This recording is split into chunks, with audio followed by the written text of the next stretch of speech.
Cédric Carpos, bonjour. Bonjour. Donc vous êtes le délégué général adjoint de la Fédération hospitalière de France et nous sommes aujourd'hui au cœur de cette Healthcare Week, événement majeur rassemblant hospitaliers, industriels, start-up. Est-ce que vous pourriez en quelques mots revenir sur cet événement, cette initiative et quels sont ses objectifs ? Alors la Paris Healthcare Week, effectivement, c'est ce salon, c'est ce grand rendez-vous annuel du monde de la santé, du monde hospitalier, mais aussi du monde libéral et du monde entrepreneurial, qui réunit sur un même plateau, 700 exposants, 700 industriels, avec une très forte partie d'innovation et de préparation des nouvelles technologies qui vont fondamentalement changer notre système de santé. Et puis la Paris Healthcare Week, c'est également un rendez-vous annuel des différents responsables du système de santé qui se retrouvent pour échanger à la fois sur les problématiques, elles sont nombreuses, mais aussi sur les nouvelles tendances et sur la manière dont collectivement on doit préparer le système de santé de demain et l'hôpital de demain.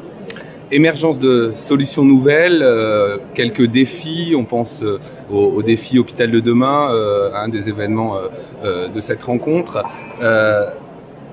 Quels sont selon vous les défis de l'hôpital de demain ? Alors, le défi de l'hôpital de demain, c'est fondamentalement son ouverture au territoire, son ouverture à la ville, son ouverture au monde médico-social. C'est d'une façon également plus générale sa modernisation considérable d'un point de vue technologique. On voit aujourd'hui à quel point les nouvelles solutions connectées, les nouvelles interfaces, les nouvelles capacités de traitement de données sont en train de modifier fondamentalement les prises en charge, mais également la plateforme en tant que telle hospitalière, les métiers également hospitaliers. Donc c'est pour moi véritablement ça.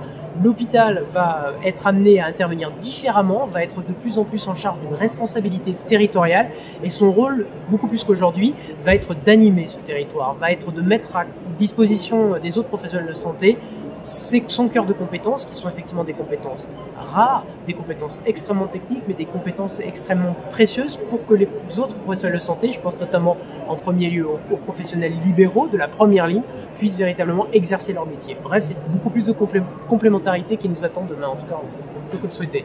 Troisième question essentielle.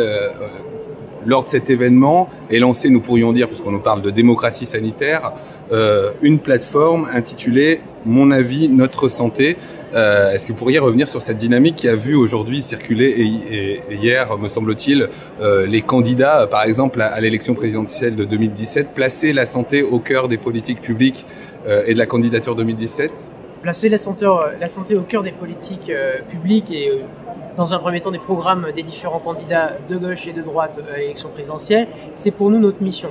Pourquoi ? Parce que la santé, c'est tellement important, il y a des tels défis aujourd'hui qui sont ceux de son financement, qui sont ceux de son accessibilité, qu'elle soit financière, géographique, une accessibilité également de réseau. Est-ce qu'on sait ou pas se repérer dans le système de santé ? Est-ce qu'on sait être suffisamment informé sur la qualité et la sécurité des soins ? Bref, il y a de tels défis aujourd'hui que ça ne peut pas être une question spécialiste. Ça ne peut pas être une question technique, ça ne peut pas être une question réservée à une petite élite. C'est une question fondamentalement citoyenne qui appelle effectivement que les citoyens, ils s'engagent pour leur système de santé, qu'ils donnent leur avis. Et c'est l'ambition que la Fédération hospitalière a en ouvrant cette concertation numérique, en invitant les responsables, mais surtout les citoyens, à nous donner leur avis sur le système de santé, plus exactement à nous donner leur vision du système de santé. Quelles sont leurs problématiques ?